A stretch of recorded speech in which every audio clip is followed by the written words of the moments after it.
knocking on doors, shaking hands, and kissing babies. It's a cliche for a reason because it works to connect with voters. And no one was able to do that. Bernie Sanders, who particularly benefited from that sort of interaction, wasn't able to do that with COVID-19. So, the question is what happens, like you said, moving forward. I would have asked Ed specifically, because I actually don't know just the technical aspects of moving forward. What happens to the delegates who had been promised to Bernie Sanders?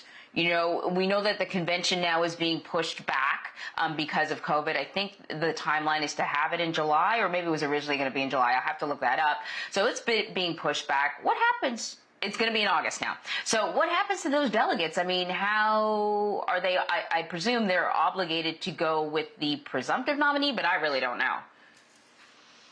Yeah, that, as you pointed out, that convention has been pushed back to August, Anne-Marie, and it's a good question. Hopefully, we'll be able to get some answers as we continue to expand the reporting on this. We are expecting, Anne-Marie, to hear from Senator Sanders very shortly. So obviously, we'll keep discussing the breaking news as we await for Senator Sanders to make his appearance. And among those questions, with regards to the delegate count, with regards to his support or perhaps lack thereof of former Vice President Joe Biden, it will be those supporters. It's interesting, Anne-Marie, there were sort of two schools of thought. One, that the democratic socialism that Senator Sanders had championed, Medicare for all, free education among them, there was pushback from some establishment Democrats. But Senator Sanders always believed that he'd actually won the ideological debate. He believed that the Democratic Party in this country was actually behind his progressive agenda. He believed that the people, the folks who are not part of the machine, the Democratic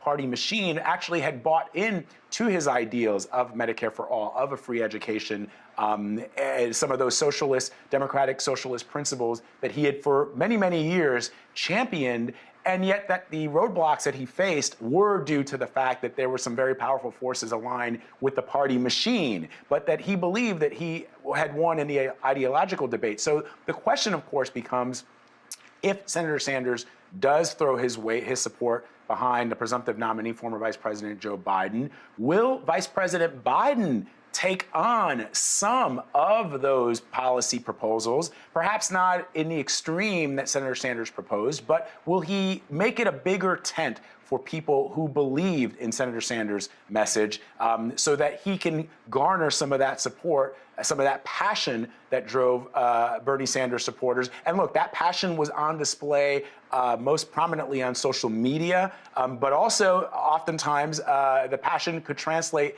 into some very biting, some say venomous, attacks on opponents, including Senator Elizabeth Warren, including others who were running for the nomination, Kamala Harris, for example. And so it'll be interesting to see. These are the dynamics that will be sort of interesting to see as it all plays out. And of course, it will matter because we, as Ed pointed out, think that some of that support will have to be part of Joe Biden's coalition if he is to defeat Donald Trump. Because if those Bernie supporters stay home, that could prove trouble. Right. And, it's not just the voting.